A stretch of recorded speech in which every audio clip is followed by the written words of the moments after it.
बेटा तू इतना डरा डरा सा क्यों लग रहा है? मैं डरा नहीं तो। अरे आंटी जी, एक तो बकरा हलाल होने जा रहा है और ऊपर से आप कहती हो कि डरा क्यों है। अरे तू चुप कर, जब तेरी शादी होगी ना तब तुझसे पूछूंगी। तो करवा दो ना मेरी शादी, शादी के लिए तो मैं उतावला हूँ। नमस्ते जी। नमस्ते। हाँ नमस्ते जी, नमस्ते। क्या हाल चाल?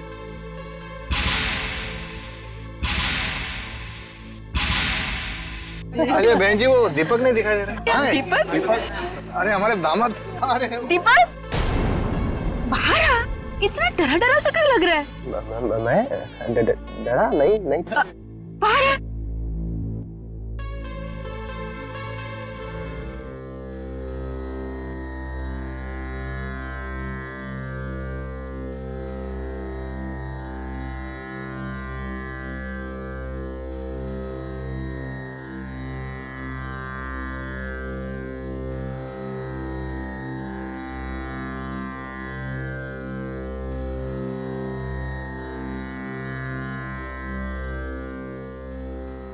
अब वर वधू वरमाला के लिए खड़े हो जाइए।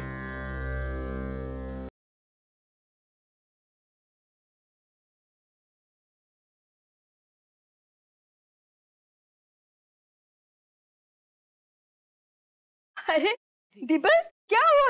शादी नहीं करनी तुझे? उठ चलो। चलो आजा। चलो। तानिया जल्दी कर, कहीं इरादा ना बदल जाए। हार पहना दे।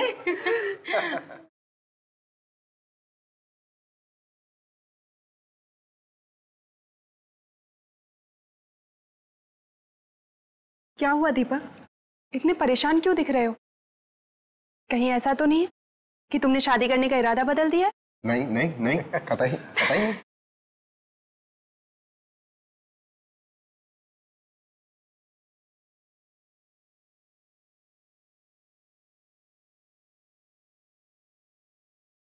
दीपक ध्यान किधर है तुम्हारा? वरमाला पहनाओ, शादी नहीं करनी तुझे? हाँ माँ, शादी करनी है। होता है दीदी, होता है। जब किसी का सपना पूरा होता है ना तो वो किसी और दुनिया में चला जाता है।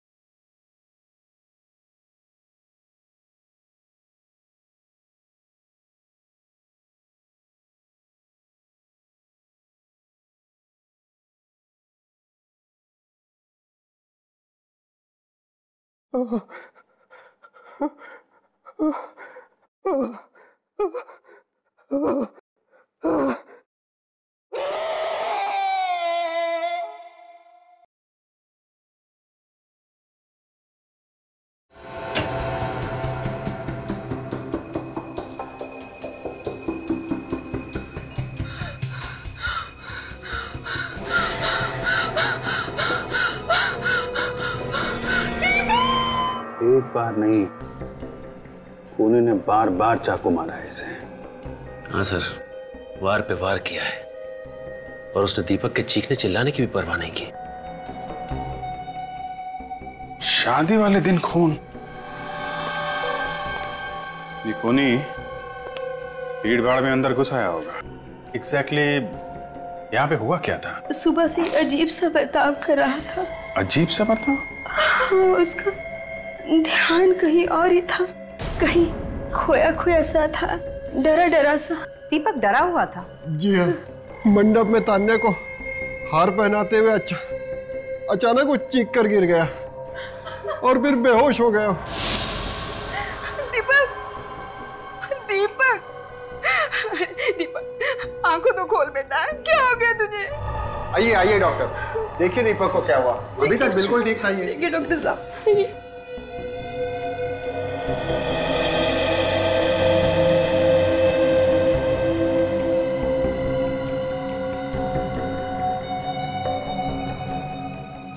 डोंट वरी, शादी के स्ट्रेस की वजह से ऐसा हो गया है। मैं इन्हें एक इंजेक्शन दे देता हूँ। हाँ। सुबह तक ये होश में आ जाएंगे। Thank you doctor. Thank God. आइए डॉक्टर साहब, आइए मैं आपको बाहर छोड़ देता हूँ। Please come. अचानक ये नहीं नहीं, बिल्कुल चिंता मत कीजिए, सुबह तक ठीक हो जाएगा। चल बेटा, तू भी थोड़ा आराम कर ले। नहीं मॉम, मैं यहाँ दीपक के पास ही रहूंगी। आप लोग बाहर जाइए, सारे मेहमान इंतजार कर रहे हैं। ठीक है बेटा, अगर किसी चीज की जरूरत हो तो हमें बुला लेना। जी आंटी। ठीक है, चल बेटा, ध्यान रखना। चलो।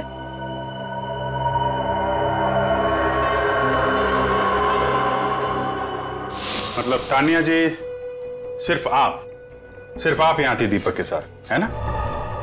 हाँ, मैं बस 2 मिनट के लिए बाथरूम गई थी। ना मैं वहां जाती और ना ये सब कुछ होता। और जैसे मैंने यहाँ पर आके देखा तो दीपक का खून हो गया था। 2 मिनट में खून हो गया। यहाँ कमरे में कोई छुपने की जगह भी नहीं है। हो सकता है कि कोई बाहर से आया हो। लेकिन मालूम तो किसी अंदर वाले को ही होगा ना कि दीपक कमरे में अकेला था। क्या कहना चाहते हैं आप? ये सब हमारे रिश्तेदार हैं। आप ही बताइए। कमरे में कोई बाहर से आया नहीं, कमरे के अंदर छुपने की कोई जगह नहीं है, कमरे के अंदर सिर्फ तानिया जी थी, तो कौन हो सकता है? अभी अभी मेरी बेटी के होने वाले पति का खून हुआ है और आप उसी पे इल्जाम लगा रहे हैं? नहीं, हम तो सिर्फ ये पता लगाने की कोशिश कर रहे हैं कि यहाँ पे हुआ क्या था, और शक करना तो हमारा काम ही है। सर, लेकिन अगर तानिया दीपक का खून करना चाहती तो फिर शादी करने को क्यों तैयार होती? ये बात तो है, फिर हुआ क्या यहाँ पे?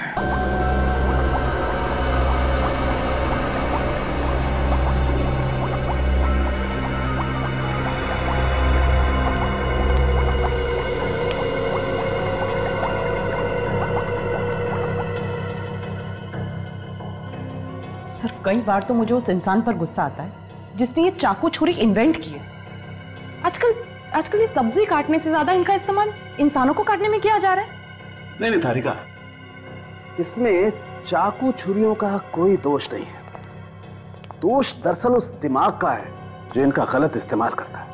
अब देखो, हम लोग भी तो इस्तेमाल कर रहे हैं इन चाकू छुरियों का खूनियों को पकड़वाने में। बिल्कुल ठीक। गलती कभी हथियार की नहीं होती, उस हथियार का गलत इस्तेमाल करने वाले की होती है। बाय द वे, आपको पता चला ये चाकू दीपक के पेट में किसने मारा? Very good. अब इसी बात की तो कसर बाकी थी। मतलब अब तुम लोग खूनी का नाम पता भी हमसे पूछो। हा? अरे भाई साहब, जहां तक हमें ख्याल है खूनी को ढूंढना आप लोगों का काम है, नहीं? हाँ साहब, लेकिन चाकुओं पे से किसी की उंगलियों के निशान तो मिले होंगे ना आपको? नहीं मिले। कोई तकलीफ है? अरे नहीं सर, कोई तकलीफ नहीं। अब नहीं मिले तो नहीं मिले, इसमें आपका क्या कसूर है? कसूर तो हमारा है। कुछ कहा क्या तुमने? नहीं सर। अरे अब खूनी ने चाकू साफ कर दिया तो इसमें डॉक्टर साहब का क्या कसूर?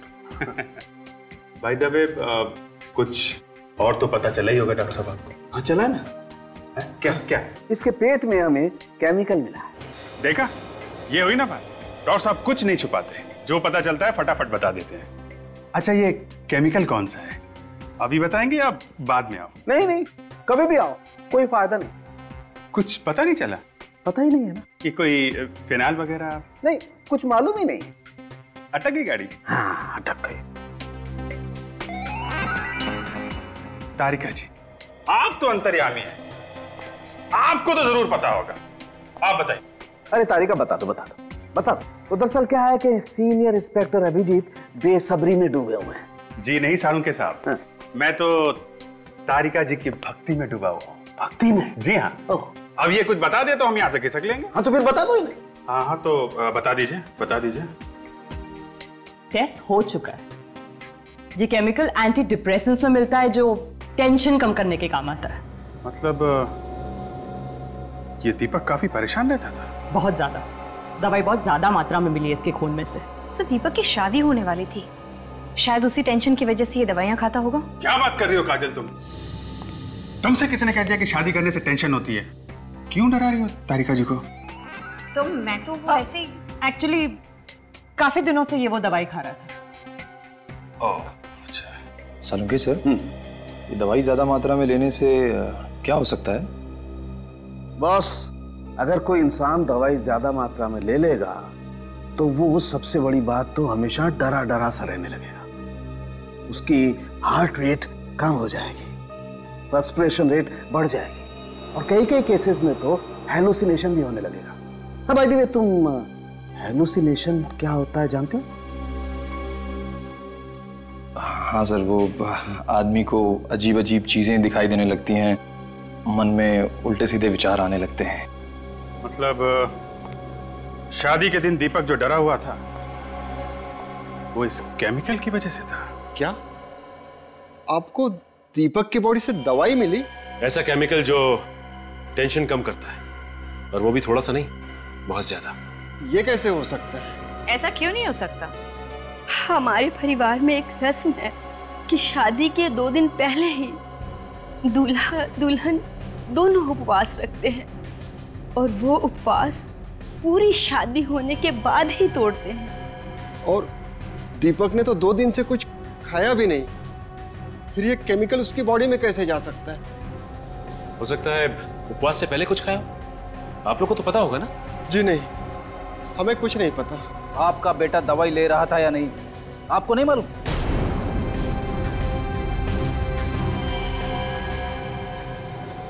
सर, एक्चुअली दीपक हमारा सगा बेटा नहीं था। क्या? हाँ सर। 3 साल पहले वो हमारे सामने वाले घर में रहता था। उसके माँ बाप नहीं थे और हमारी कोई औलाद नहीं थी। उसमें हमने अपने बेटे की झलक देखी, बस अपना बेटा बना लिया, मगर वो भी छीन लिया। संभालो अपने आप को। प्लीज सर, दीपक के बारे में बार बार पूछकर हमारे जख्मों को और गहरा मत कीजिए। आप लोग जाइए यहाँ से। अगर सवाल नहीं पूछेंगे तो किसने खून किया कैसे पता चलेगा? आपके बार बार सवाल पूछने से क्या दीपक वापस आ जाएगा? मतलब आप नहीं चाहती कि दीपक का खूनी पकड़ा जाए? What nonsense! आप मेरी बेटी पे शक कर रहे हैं? जिस वक्त दीपक का खून हुआ उस वक्त तानिया के अलावा कमरे में और कोई भी नहीं था, राइट? अगर मुझे दीपक का खून करना होता तो मैं उससे शादी नहीं करती। तुम दोनों की लव मैरिज होने वाली थी ना? हाँ, हम दोनों एक ही ऑफिस में काम करते थे। साथ काम करते करते एक दूसरे से प्यार हो गया। फिर तो आप दोनों में काफी गहरा प्यार होगा। कोई शक है आपको? जी नहीं, बिल्कुल नहीं। बल्कि कमाल की बात है, इतना गहरा प्यार था और आपको ये भी नहीं पता कि दीपक दवाइयां लेता था। नहीं। अच्छा, अब दीपक के अतीत के बारे में क्या जानती? दीपक के अतीत के बारे में ज्यादा कुछ नहीं जानती मैं। क्यों? शादी से पहले आपने जरूरी नहीं समझा कि आप दीपक के बारे में कुछ जान लें? नहीं समझा। आपकी बात पर यकीन नहीं हो रहा। आप लोगों को जो समझना है आप लोग समझिए। अच्छा, आप लोग ये बता सकते हैं कि आप लोगों को किसी पे शक है? कौन ऐसा कर सकता है? हमें किसी पे शक नहीं है। दीपक किसी बात को लेके परेशान या घबराया हुआ रहता था? जी हाँ, वो पिछले 1 महीने से काफी परेशान था और हमारे घर पे ही सोता था, अपने घर पे नहीं सोता था। पिछले 1 महीने से आप क्या सोता था? क्यों? पता नहीं, वो कह रहा था कि वहाँ उसे बहुत ही अकेलापन महसूस होता है। अकेलापन महसूस होता? कमाल की बात है, उसने अचानक यहाँ पे सोना क्यों शुरू कर दिया? सर, मुझे तो लगता है घर में कुछ गड़बड़ है। एक काम करते हैं फ्रेडी, उस घर में ही चल के देखते हैं।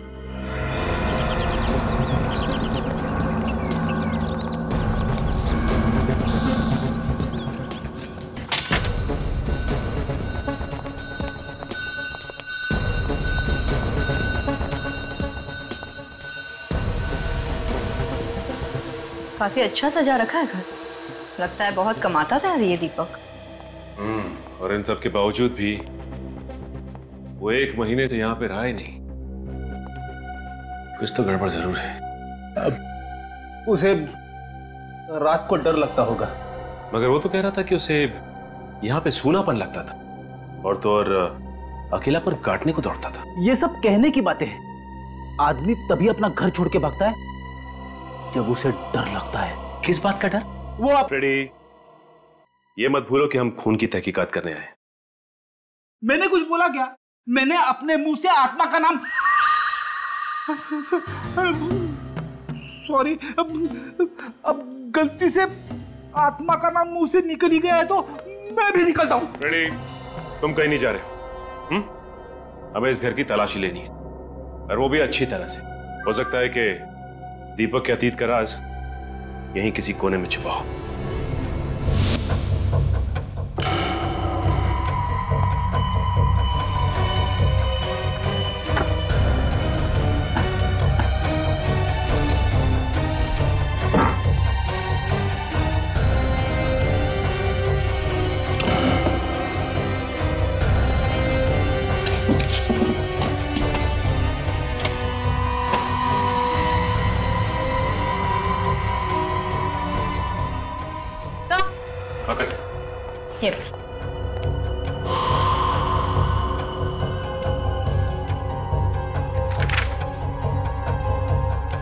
सर, दीपक को जिस आदमी ने घर बेचा, शायद वो जानता हो दीपक के अतीत के बारे में। हो सकता है काजल।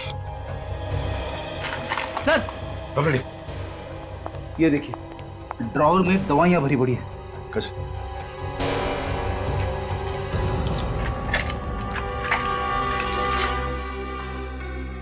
फ्रेडी, इन दवाइयों में तो वो वाली दवाई भी है जो डॉक्टर सालुंके को दीपक की लाश में से मिली थी।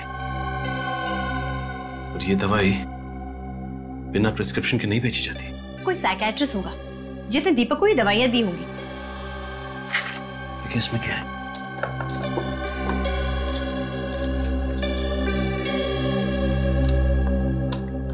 ढेर सारे कार्ड।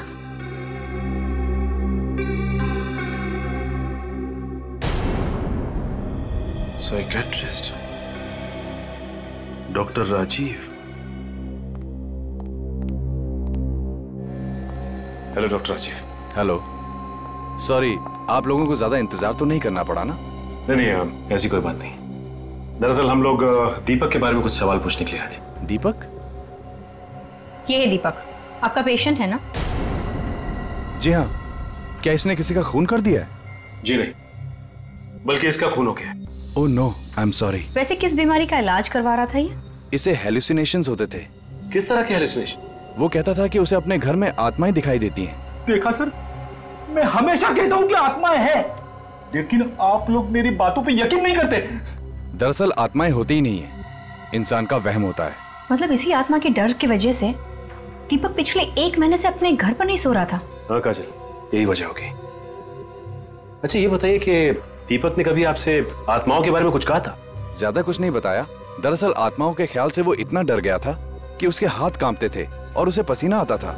लेकिन फिर भी अब कुछ तो बताया होगा कि ये आत्माएं क्या करती थी, कुछ बोलती थी, कुछ तो बताया होगा। अक्सर वो 3 चीजों के बारे में बोलता था। कौन सी 3 चीजें?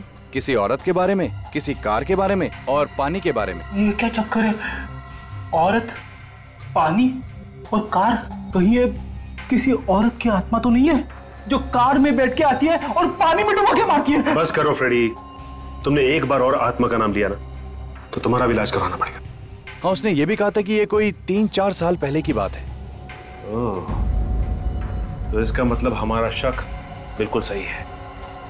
दीपक के खून का राज उसके अतीत से जुड़ा हुआ है। Thank you so much sir. मैंने दीपक की मोबाइल कंपनी में फोन करके पता किया सर, उसने किस किस को फोन किया और कहां कहां से उसको फोन आए हैं सर। सब नंबर देख लिया? हाँ सर, चेक कर लिया, पर ऐसा कोई टेढ़ा नंबर है नहीं सर इसमें। ठीक है। फ्रेडी कहाँ है? सर मत पूछिए। डॉक्टर राजीव ने जैसे ही कहा कि दीपक को उसके घर में आत्माएं दिखाई देती हैं, फ्रेडी की सिट्टी पिट्टी गुम, आधे दिन की छुट्टी लेके भाई साहब घर निकल गए। वाह, अब यही कसर बाकी रह गई थी। लेकिन ये बात अभी भी वहीं की वहीं है। कार, लड़की और पानी, इन तीनों का आपस में क्या संबंध हो सकता है? सर डॉक्टर राजीव कह रहे थे कि इन तीनों चीजों का संबंध 3-4 साल पुराना है सर। मुझे तो लगता है कि ये तीनों चाबियां किसी ऐसे ताले की हैं जो दीपक के अतीत के दरवाजे पे लटका हुआ है सर। ये दीपक 3 साल पहले यहाँ आया था ना रहने के लिए, तो हो सकता है ये खूनी उसका कोई पुराना दुश्मन हो जो 3 साल से उसे ढूंढ रहा था बदला लेने के लिए। और जैसे ही दीपक का एड्रेस मिला उसे, उसने ये आत्माओं का खेल खेलना शुरू कर दिया और मौका मिलते ही उसकी जान ले ली। उस आदमी का पता चला जिससे उसने घर खरीदा था? मिला वो? सर, सेम मिस्टर गगन, दीपक को वो घर इन्होंने बेचा था। घर बेचना तो कोई जुर्म नहीं, फिर आप लोगों ने मुझे इस तरह से यहां क्यों बुलाया? मेरा घर था, मैंने बेच दिया। मिस्टर गगन, आपका घर था, आपने बेच दिया, ठीक है, लेकिन आपने जिसको घर बेचा था, दीपक, आपको मालूम है उसका खून हो गया? खून?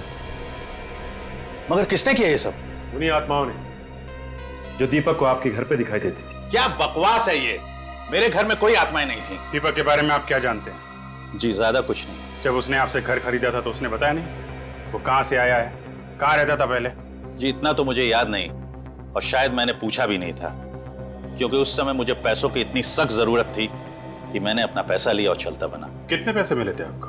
अब छोड़िए ना साहब, ये सब जान के आपको क्या फायदा होगा। पेमेंट कैश में हुई थी या चेक से? चेक था 50 लाख रुपए का और थोड़ा बहुत कैश था। उस 50 लाख वाले चेक की डिटेल्स चाहिए हमें। ये है वो चेक नंबर AOP 09813। हमें इस चेक की सारी डिटेल्स चाहिए। सर, आप लोगों की इंफॉर्मेशन एकदम करेक्ट है। ये चेक मिस्टर दीपक ने ही इशू किया था 3 साल पहले। लेकिन इतना सारा पैसा दीपक के पास आया कहाँ से? ये चेक इश्यू होने से 5 दिन पहले ही किसी ने ये पैसा उसके नाम ट्रांसफर किया था। मगर किसने? बेली का अकाउंट है, अकाउंट नंबर MKR 1097612। ये अकाउंट है किसके नाम पे? सर, अब ये तो आपको मनी मीडिया बैंक से ही पता करना पड़ेगा, क्योंकि ये अकाउंट वहीं का था।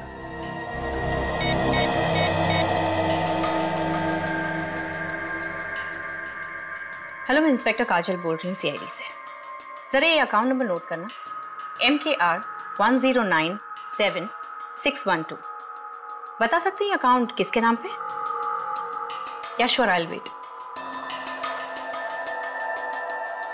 व्हाट? क्या आपको पूरा यकीन है? Okay, thank you.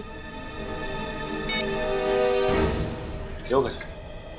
ये अकाउंट भी दीपक के नाम पर है। क्या दीपक ने नया घर खरीदने के लिए अपने एक अकाउंट से पैसे निकाल के दूसरे अकाउंट में डाल दिया? इतना ही नहीं सर, इस अकाउंट में पैसे ट्रांसफर होते ही उसने अपना दिल्ली वाला अकाउंट बंद करवा दिया। ओह, अब समझ में आया। ये सारा का सारा चक्कर दीपक की पुरानी जिंदगी से जुड़ा हुआ है। एक काम करते हैं, इस मनी मीडिया बैंक से पता करते हैं कि ये दीपक दिल्ली में रहता कहां था। 3 साल पहले ये दीपक यहीं पे रहता था ना? जी हाँ, वो पेइंग गेस्ट था। कितने समय तक रहा हो यहाँ पे? यही कोई 6-7 साल से। क्यों, क्या किया उसने? किसी ने दीपक का खून कर दिया। What? ये तो बहुत बुरा हुआ। आपको किसी पे शक है? जी नहीं, 3 साल से तो मैं उसके टच में ही नहीं हूँ, और मुझे तो ये भी नहीं पता कि वो है कहाँ। क्या दीपक ने आपको बताया कि वो मुंबई जा रहा है?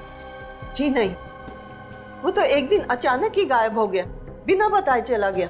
किस दिन की बात है? 13 नवंबर 2008। वो तो अपना सामान भी नहीं लेके गया और उस महीने का किराया भी नहीं दिया। उसका सामान देख सकते हैं हम लोग?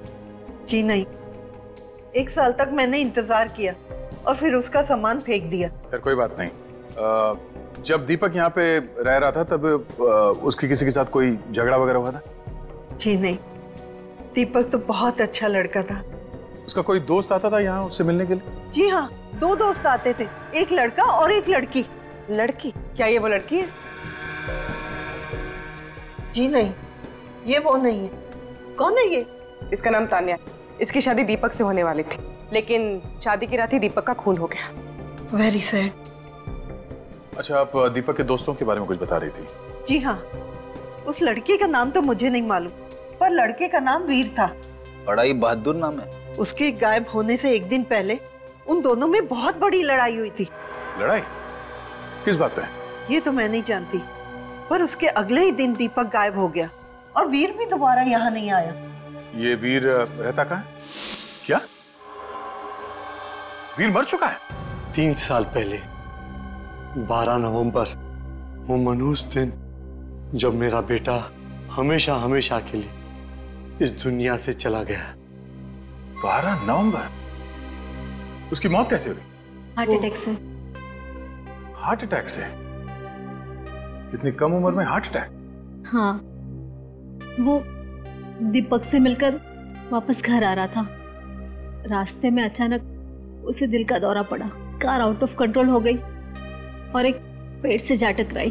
वीर को कोई दिल की बीमारी, कोई स्ट्रेस वगैरह था?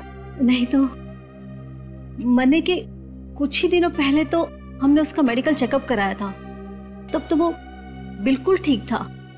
वो ठीक था तो फिर अचानक हार्ट अटैक क्यों? सर, मुझे तो कुछ गड़बड़ लग रही है।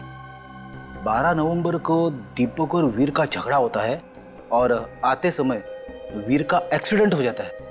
फिर 13 नवंबर को दीपक बिना किसी को कुछ बताए बंबई भाग जाता है। कहीं वीर के खून में इस दीपक का हाथ तो नहीं है? नहीं नहीं, दीपक तो वीर का बहुत अच्छा दोस्त था, बल्कि भाई से भी बढ़कर। उन दोनों का झगड़ा किस बात पे हुआ था? झगड़ा? वीर ने तो इसके बारे में हमें कुछ नहीं कहा था। हाँ, कहता भी कैसे? इससे पहले कि वो घर पहुंचता उसका एक्सीडेंट हो गया और अगले दिन दीपक गायब हो गया। अच्छा, वीर और दीपक की एक और दोस्त थी, एक लड़की, मालूम है आपको? वीर तो लड़कियों से बात करने में भी शर्माता था, उसकी कोई लड़की दोस्त तो थी ही नहीं। आप जानती हैं इसे? जी नहीं। दीपक काम क्या करता था? रियल ग्रुप कॉर्पोरेशन में एम्प्लॉय था। अरे तुझे पता है उस कपड़े की दुकान पर सेल लगी है?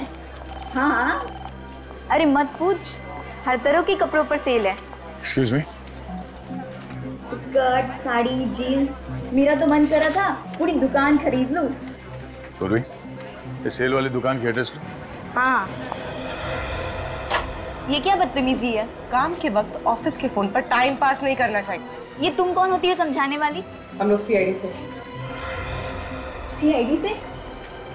मैनेजर कहाँ है तुम्हारा? प्लीज मैडम, सर से शिकायत मत करिएगा। मैनेजर कहाँ है? सर तो अपने केबिन में होंगे। सर, मैडम मैडम प्लीज मेरी बात तो सुनिए मैडम।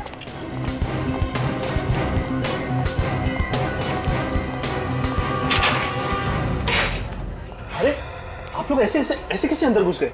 अब कौन है आप? सीआईडी। हाँ बोलिए। हम लोग दीपक कुमार के बारे में कुछ इन्फॉर्मेशन लेने आए। कौन दीपक? लगता है आपके याददाश्त पे धूल जम गई है। कोई बात नहीं, धूल हम साफ कर देते हैं। 3 साल पहले दीपक कुमार आपके कंपनी में एक एम्प्लॉय था, कुछ याद है?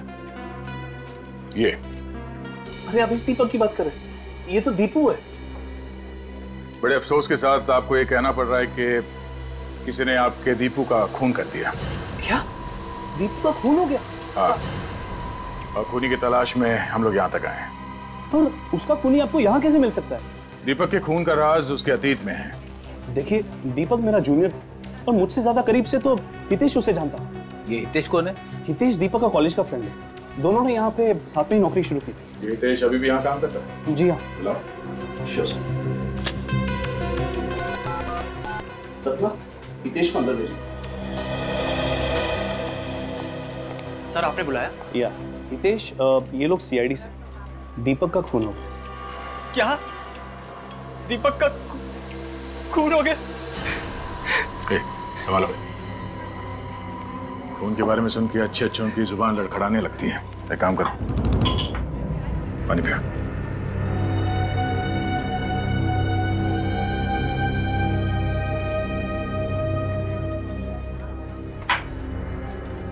ठीक हो? हाँ सर। अच्छा, दीपक और तुम कॉलेज के दिनों के दोस्त हो ना? हाँ सर। दीपक की किसी के साथ कोई दुश्मनी थी? नहीं सर, दीपक तो बहुत ही जिंदा दिल इंसान था, उसका कोई दुश्मन नहीं सर। और वीर? उसकी मौत तो हार्ट अटैक से हुई थी सर, वो भी आज से 3 साल पहले। वीर और दीपक के बीच में किसी बात को लेकर झगड़ा हुआ था ना? वो दोनों तो बहुत अच्छे दोस्त थे सर। और इन दोनों दोस्तों के बीच कोई लड़की भी थी ना? कहीं आप दिव्या की बात तो नहीं कर रही? दिव्या? कौन है ये दिव्या? दीपक की गर्लफ्रेंड थी और बहुत जल्द उन दोनों की शादी भी होने वाली थी। कहीं वो ये तो नहीं? नहीं तो ये कौन है? तानिया, दीपक इससे शादी करने वाला था। मगर ऐसा कैसे हो सकता है? दीपक और दिव्या तो एक दूसरे को कॉलेज के दिनों से चाहते थे और ये बात तो सबको पता थी सर। कमाल है सर, अगर दीपक दिव्या को चाहता था तो वो शादी तानिया से क्यों कर रहा था? दिव्या रहती कहाँ? जरा उसका एड्रेस है ना? शक्ति नगर में प्लॉट नंबर 82।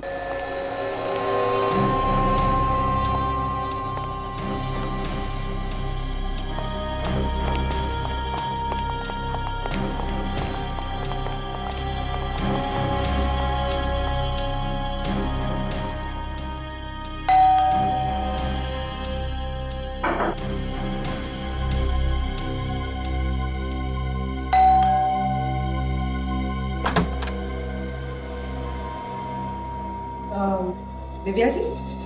मैं ही दिव्या हूँ। आप लोग बैंक से आए हैं? जी नहीं, हम लोग सीआईडी से हैं, मुंबई। सीआईडी? कोई सीरियस बात है क्या सर? वो हम दीपक कुमार के बारे में बात करने आए हैं। अब जो इंसान इस दुनिया में रहा ही नहीं, उसके बारे में बात करने से क्या मतलब? आप जानती हैं दीपक की मौत के बारे में? मैं नहीं जानूंगी तो और कौन जानेगा। आज भी उनकी यादों की अस्थियां मेरे आंसुओं के साथ बह रही। 3 साल हो गए उनकी मौत को। 3 साल? दीपक कुमार की मौत 2 दिन पहले हुई थी। 2 दिन पहले? हाँ। जरूर आप लोगों को कोई गलतफहमी हुई है। आप दीपक कुमार की ही बात कर रहे हैं ना? जी हाँ, हम इस दीपक कुमार की बात कर रहे हैं। हाँ, यही तो है मेरे दीपक, मेरे पति, जो 3 साल पहले एक एक्सीडेंट में गुजर गए। पति? एक्सीडेंट? ये सब चक्कर क्या है? दीपक की शादी तो तानिया से होने वाली थी 2 दिन पहले। देखिए, आप मेरे मरे हुए पति पर कीचड़ मत उछालिए। वो मेरे अलावा किसी और लड़के के बारे में सोच भी नहीं सकते। एक मिनट, ये दीपक की मौत कैसे हुई थी? 13 नवंबर 2008 की बात है। मैं ब्रिज पर खड़ी दीपक का इंतजार कर रही थी, लेकिन वो नहीं आए। अगले दिन उनकी गाड़ी नदी में मिली, लेकिन दीपक की लाश का कुछ पता नहीं चला। लाश इसलिए नहीं मिली क्योंकि वो मरा ही नहीं था। 3 साल से वो मुंबई में था। नहीं, ये नहीं हो सकता। अगर दीपक जिंदा थे तो वापस मेरे पास क्यों नहीं आए? इसका जवाब तो सिर्फ दीपक दे सकता था, पर अफसोस अब उस दुनिया में ही रहा। भगवान न जाने मुझे किस जुर्म की सजा दे रहे हैं।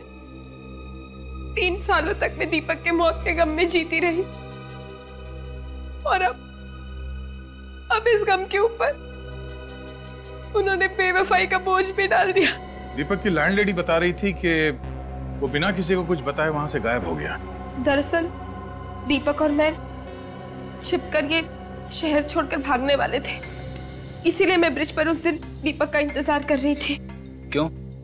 शहर छोड़ के क्यों भागने वाले थे? दीपक और वीर ने बिजनेस शुरू करने के लिए 5 लाख रुपए उधार लिए थे किसी से, लेकिन शेयर मार्केट क्रैश हो गया और सारे पैसे डूब गए। और वीर की मौत के बाद उधार चुकाने की सारी जिम्मेदारी दीपक के कंधों पर आ गई। तो तुम दोनों ने प्लान बनाया दिल्ली से भाग के एक नई जिंदगी शुरू करने का? हाँ सर, लेकिन दीपक पहुंचा ही नहीं। मैं रात भर ब्रिज पर उसका इंतजार करती रही। सच तो यह है कि दीपक अपनी नई जिंदगी के प्लान में तुम्हें शामिल नहीं करना चाहता था। उसने तुम्हारी जगह तानिया को दे दी। वो तानिया से 2 दिन पहले शादी करने वाला था। मुझे तो अब भी यकीन नहीं हो रहा है, आखिर कौन है ये तानिया? तानिया से भी आपको मिलवा देंगे, पर पहले ये बताइए कि ये दीपक कोई एंटी डिप्रेसेंट दवाइयां लेता था? Anti depressant? हाँ, ये स्ट्रेस, तनाव, टेंशन दूर करने के लिए। नहीं, उन्होंने ऐसी कोई दवाइयां नहीं ली। अच्छा एक बात बताइए, दीपक को कभी आत्माएं नजर आती थी? आत्माएं? व्हाट रबिश, ये कैसी बातें कर रहे हैं आप? ये बातें हम नहीं कर रहे हैं, दीपक कर रहा था मरने से 1 महीने पहले। क्या दीपक को कोई दिमागी बीमारी थी? मेरे दीपक पागल नहीं थे। देखिए, हमारे कहने का ये मतलब नहीं है। शायद दीपक को कभी सर पे कहीं चोट लगी हो। नहीं, कभी नहीं। वो बिल्कुल हेल्दी थे। हाँ, एक बार उनका दाहिना घुटना फ्रैक्चर हुआ था, लेकिन उनकी दवाइयों में कोई एंटी डिप्रेसेंट्स नहीं थे। ठीक है, आप मुंबई चलने की तैयारी कीजिए। तानिया और उसके घर वालों को भी दीपक के अतीत के बारे में बताना बहुत जरूरी है। हाँ हाँ, मैं चलूंगी मुंबई। मैं भी देखना चाहती हूँ कि आखिर वो कौन सी लड़की है जिसके लिए दीपक ने मुझे धोखा दिया। ये है दिव्या, दीपक की पहली वाइफ, और ये तान्या है, दीपक की होने वाली दूसरी वाइफ। नहीं, ये नहीं हो सकता। मेरे होते हुए दीपक दूसरी शादी कैसे कर सकते हैं? झूठ बोल रही हो तुम। दीपक मेरे अलावा किसी और से शादी करने के बारे में सोच भी नहीं सकते थे। 3.5 साल हो चुके हमारी शादी को। मैं तो उनकी विधवा की जिंदगी जी रही थी जब इन सीआईडी वालों ने आकर मुझे बताया कि दीपक जिंदा थे, और अभी 2 दिन पहले उनकी मौत। बंद करो अपने ये मगरमच्छ के आंसू। अगर दीपक की जिंदगी में कोई और लड़की होती तो वो मुझसे कभी नहीं छिपाते। छिपाया तो उसने बहुत कुछ है तान्या जी, वरना ऐसे क्या वजह थी कि दीपक के अतीत के बारे में किसी को भी ठीक से पता नहीं है। मेरी तो ये समझ नहीं आ रहा कि अगर दीपक जिंदा थे तो मेरे पास वापस क्यों नहीं आए? क्योंकि वो तुमसे नहीं, मुझसे प्यार करते, समझी तू? अगर वो तुमसे प्यार करते तो इतनी बड़ी बात कभी नहीं छुपाते। एक मिनट प्लीज, हमने आपको यहाँ लड़ने झगड़ने के लिए नहीं बुलाया है, इसलिए बुलाया है कि हम दीपक के खूनी तक पहुंच सके। और वैसे भी दीपक ने आप दोनों को धोखा दिया है। हाँ, धोखा तो दिया है उन्होंने। मेरे सामने मरने का ड्रामा किया, नकली एक्सीडेंट करवाया, यहाँ तान्या के साथ नई जिंदगी शुरू करने वाला था। उसने एक बार भी नहीं सोचा कि मैं किस हाल में जी रही हूँ। मैंने भी एक पतिव्रता बीवी की तरह उसकी हमेशा सेवा की। जब उसका घुटना टूट गया था तो उसकी दिन रात सेवा की, उसे पैसे भी देती थी, और उसने मेरे साथ भी ऐसा किया। मैं तुम्हारा दर्द समझ सकती हूँ। उसने हम दोनों का दिल तोड़ा है, और शायद इसी बात की सजा दी है उसे भगवान ने। आप दोनों को किसी पे शक है? कौन मार सकता है दीपक को? ये तो मैं नहीं जानती, लेकिन मैं इतना जानती हूँ कि मैं निर्दोष हूँ। मुझे भी इस बात का कोई अंदाजा नहीं, लेकिन जितनी जल्दी हो सके आप दीपक के कातिल को पकड़ लीजिए। हम लोग अपनी पूरी कोशिश कर रहे हैं। फिलहाल अभी आप लोग जा सकते हैं, जरूरत पड़ेगी तो आप लोगों को दोबारा बुलाएंगे, प्लीज।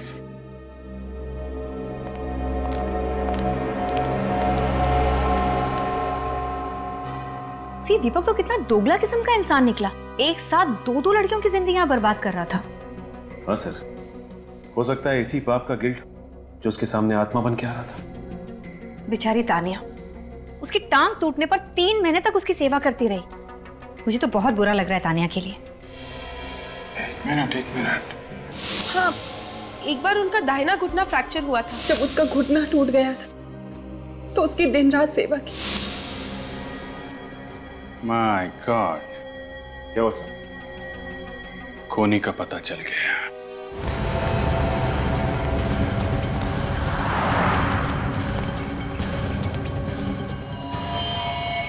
सब हो रही दिव्या। दिव्या,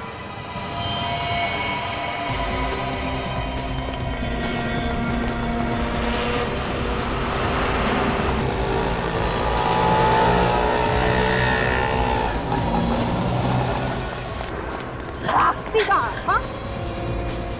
मैंने क्या किया है? दीपक का खून किया तुमने। क्या बकवास कर रहे हैं आप? मुझे फंसाने की कोशिश कर रहे हैं आप लोग। दिव्या जी, दीपक का घुटना सिर्फ एक बार टूटा था, सिर्फ एक बार। हाँ तो तान्या को कैसे पता चला कि उसका घुटना टूटा हुआ है? आपको कोई गलतफहमी हुई है।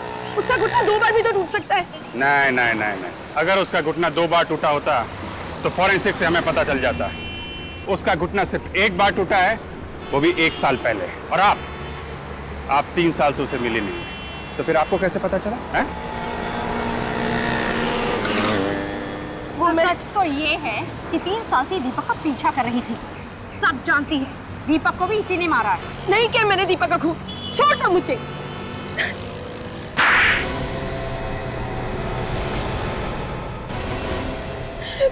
हाँ, हूँ मैं खूनी। मैंने ही मारा है दीपक और वीर को। मैंने ही मारा है उन दोनों को। 2 खून किए तुमने, और तुम्हें जरा भी अफसोस नहीं है? क्यों होगा अफसोस मुझे? मैंने जिन्हें मारा वो भी कोई नेक इंसान नहीं थे, कोई भले इंसान नहीं थे, खूनी थे, खूनी। लेकिन उन दोनों ने किसका खून किया था? मेरा। तुम्हारा? ये उन दिनों की बात है जब दीपक, वीर और मैं एक ही कॉलेज में पढ़ा करते थे। दीपक ने मुझसे प्यार के झूठे वादे किए, शादी की कसमें खाई, और जब कॉलेज खत्म हुआ तो शादी से साफ इनकार कर दिया। उसके बाद मैंने उसे धमकी दी कि अगर उसने मुझसे शादी नहीं की तो मैं आत्महत्या कर लूंगी और सुसाइड नोट में सारा इल्जाम उसके सर डाल दूंगी। ये तो पागलपन है। पागलपन ही सही, लेकिन मुझे दीपक चाहिए था, किसी भी कीमत पर चाहिए था, और इसलिए मैंने उसे डराने के लिए खुदकुशी का झूठा नाटक भी किया। फिर दीपक बहुत घबरा गया, वो मुझसे पीछा छुड़ाना चाहता था। उसने वीर के साथ मिलकर मुझे मारने का प्लान बनाया।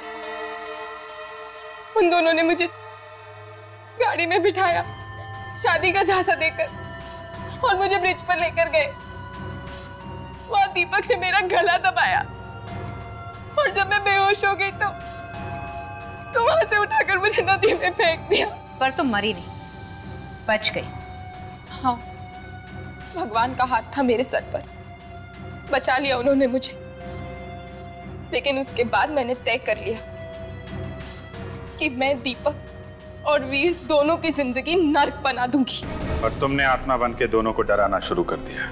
हाँ, वीर को हार्ट अटैक आया क्योंकि उसने मुझे अपनी गाड़ी की पिछली सीट पे बैठा देखा। और तुमसे डर के दीपक भाग के यहाँ आ गया।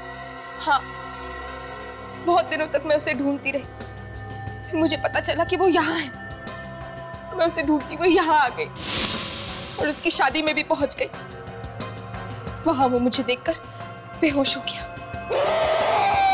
और फिर जब तानिया कमरे से बाहर गई तो तुमने मौका देख के उसका खून कर दिया। क्या बात है बेटा, दीपक की तबीयत ठीक तो है ना? मुझे तो बहुत फिक्र हो रही है डैड। दीपक को अभी तक होश नहीं आया है। नहीं बेटा, घबराने की कोई बात नहीं है। डॉक्टर ने कहा है ना, कल सुबह तक उनको होश आ जाएगा। I hope so dad. तुम चाहो तो थोड़ी देर आराम कर लो, मैं दीपक जी के पास बैठ जाता हूँ। नहीं नहीं डैड, आप रहने दीजिए। मैं बस वॉशरूम जा रही थी, बस मुझे 5 मिनट लगेंगे। ओके बेटा, ठीक है।